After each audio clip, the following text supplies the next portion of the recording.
savez, le leadership, il y a plein de modèles. Moi, je crois au leadership rassembleur. Les gens qui rassemblent, j'ai une théorie là-dessus, ça s'appelle la bulle du respect. C'est moi qui ai inventé ça. En pédalant à vélo, j'ai eu une longue réflexion sur pourquoi il y a autant de gens qui me supportent. J'ai réalisé que j'ai toujours été respectueux envers les gens, peu importe qui sont devant moi. Et j'ai développé une théorie qui s'appelle la bulle du respect. Chacun vit dans une bulle, avec des portes tout le tour. Chaque porte représente les gens que tu côtoies tous les jours, tes amis, ta famille, les gens. Si cette personne, tu la respectes par ton attitude, mais la porte reste ouverte. Donc, quand tu communiques, elle peut t'entendre. Mais si les gens autour de toi, tu t'en fous, puis la seule personne qui t'intéresse à la planète, c'est toi, là, bien, les gens s'en rendent compte. Et là, les portes se ferment une à une. Puis un jour, ben, tu te ramasses avec toutes les portes fermées, mais la vie fait des preuves et des défis. Puis quand tu seras confronté à quelque chose et tu vas crier à l'aide, bien, il n'y a plus personne qui t'entend. Mais si dans ta vie, tu as respecté tous les gens qui étaient autour de toi, puis tu arrives à une difficulté et que tu cries à l'aide, tu te rends compte que les gens t'entendent et ils viennent t'aider à passer à travers ton défi. Je dis aux gens, respectez les gens autour de vous, là. Vous ne savez jamais quand est-ce que vous aurez besoin d'eux. Puis quand vous allez crier à l'aide, bien, plus vous aurez de portes ouvertes, plus vous aurez de chances de réussir ce qui est devant vous.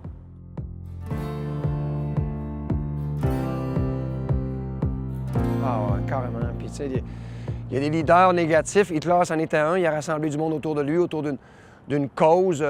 Lui aussi utilisait l'injustice. On va se défendre. On est humiliés. Qu'est-ce qu'il a créé? C'était un leader, Hitler, là. Capable de communiquer. Les Allemands, c'est des brillants, là. Il y a une leçon à tirer là-dedans. Les Américains viennent d'élire Trump. On a entendu tout ce que ce gars-là a fait. Il a réussi à passer comme président. Tu sais, il y a des leaders qui réussissent, mais ça finit toujours mal.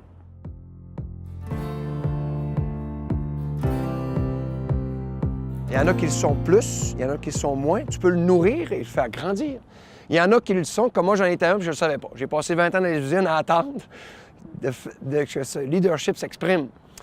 Il a commencé à s'exprimer à 40 ans. C'est fou, là, tu sais. Mais probablement, quand on me regardait, je devais en avoir, tu sais. Mais à savoir que j'en avais autant, qui pouvaient autant mobiliser, finalement, c'était une perte. Tu sais, j'étais une perte. Il fallait... il y aurait eu un système pour repérer ce leadership-là dans la société, puis dire, il y en a, puis est-ce qu'on peut les nourrir? Imaginez si on crée une société où on encourage le leadership, puis peu importe le niveau, là, bien, imaginez comment est-ce qu'on aurait une société solide, t'sais. Parce que c'est ça que tu as besoin.